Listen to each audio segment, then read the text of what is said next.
আসসালামু আলাইকুম। আজকে নিয়ে আসছি মজাদার এই ডাল রেসিপি। তো এটা পোলাও, তারপরে ভাত, রুটি যেকোনো কিছুর সাথে খুবই মজার এই ডালটা।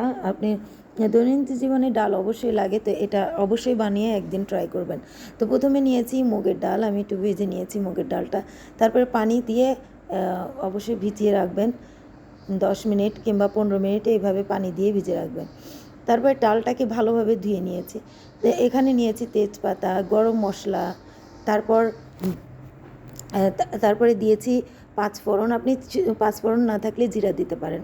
তারপরে এগুলোকে একটু ভেজে নিয়েছি। ভেজে নেওয়ার পর তারপরে দিয়ে দিলাম পেঁয়াজ। পেঁয়াজটা দিয়ে দেওয়ার পরে আলু দিয়ে দিবেন। আলু দিয়ে একটু ভেজে নেবেন যাতে আলুটা একটু ভাজা ভাজা হয়ে যায়। তারপরে এখানে দিয়ে দেবো টমেটো। আমি 1 কাপ টমেটো দিয়েছি। তো দেখতে পাচ্ছেন টমেটোটাও আমি ভেজে নেব এটার সাথে।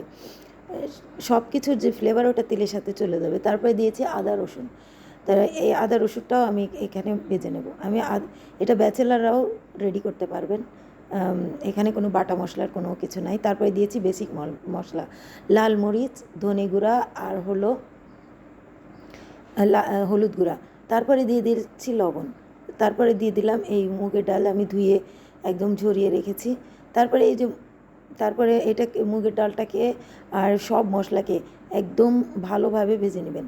আপনি এখানে তেলের বদলে ঘি ইউজ করতে পারেন, একটা রিচ ফ্লেভার আসবে। তারপরে এখানে আমি ভালো করে ভাজা ভাজা করে নিয়েছি। তারপরে দিয়েছি পানি। পানি দিয়ে এখন এখানে ভালোভাবে এটাকে ঢেকে রেখে রান্না করব। ঢেকে রাখার পর দেখেন এটা একদম গলে গিয়েছে। গলে যাওয়ার পর এটা আমি একটু ঘুটে নেব। এটা ঘন্ট ডাল বলে, তো এটা একটু ঘুটে নেব এইভাবে। তো দেখেন একদম স্মুথ এবং মোলায়েম হয়ে গিয়েছে ডালটা। তারপরে দিয়ে দিব এই পর্যায়ে ধনেপাতা। তারপরে দিব একটু কাঁচামরিচ। তো এখানে দেখেন একদম ডালটা স্মুথ হয়ে গিয়েছে এখন একদম সুন্দরভাবে। তো এখানে আমি এটাকে তুলে নেব। এই দেখেন আমি এই ডালটাকে এই পাত্রে আমি তুলে নিচ্ছি। তো এটা আপনি ভাত, রুটি যে কোনো কিছুর সাথে খেতে পারবেন। আমি এখানে নতুন আলু ইউজ করেছি। আপনি নতুন আলু দিয়েই এটা বানানোর চেষ্টা করবেন, দেখবেন এটা খেতে অনেক মজা হয়। এবং দৈনন্দিন জীবনে আমাদের কিন্তু ডাল অবশ্যই প্রয়োজন আছে। তো সবাই ডাল রান্না করে, তো এইভাবে একদিন ডাল রান্না করে দেখবেন। তারপরে দিয়েছি তেলে আমি সরিষা ফোড়ন আর হলো লাল মরিচ ফোড়ন। তারপরে এটার উপরে দিয়ে দিলাম।